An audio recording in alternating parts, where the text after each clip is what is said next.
அவங்களுக்கு 10 மணிக்கு தான் கேஸ்ன்னு சொன்னாங்க. எப்படி முன்னாடி ஆரம்பிச்சாங்க? ஏதோ அட்வான்ஸ் ஹியரிங் அட்வான்ஸ் ஹியரிங். மாசம் நிக்காத. போய் என்னன்னு பாருங்க. போ. உங்களால தொகுதிக்கு 1000 பேரு 2000 பேரு மறுபடியும் ஓட்டு கேட்டு வராங்க. மறுபடியும் ஓட்டு கேட்கல மை லார்ட். அவங்க இன்னும் ஓட்டே போடல.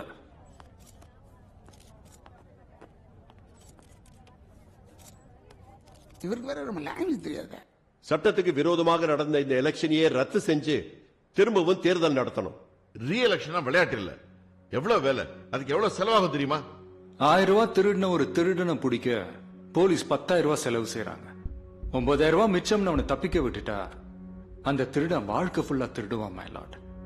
இது செலவு பாக்குற நேரம் இல்ல, மக்களை காப்பாத்துற நேரம். எலெக்ஷன் கமிஷனர் என்ன சொல்றீங்க? இவர் ஓட்ட கள்ள ஓட்டு போட்டுட்டாங்கன்னு திரும்பவும் இவருக்கு ஓட்டு கொடுத்தோம்.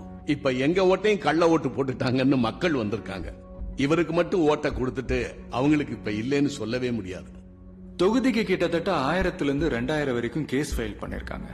நிறைய தொகுதியில 800 ஓட்டு 1500 ஓட்டு வித்தியாசத்துல வின் பண்ணிருக்காங்க.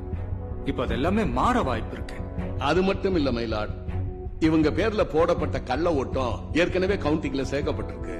அதை எப்படி வெளியில எடுக்க முடியும், எப்படி லெஸ் பண்ண முடியும்? போன 2016 தமிழ்நாடு எலெக்ஷன்ல ஜெயிச்சவங்களுக்கும் தோத்தவங்களுக்கும் உள்ள வித்தியாசமே 2,60,000 தான் மை லார்ட்.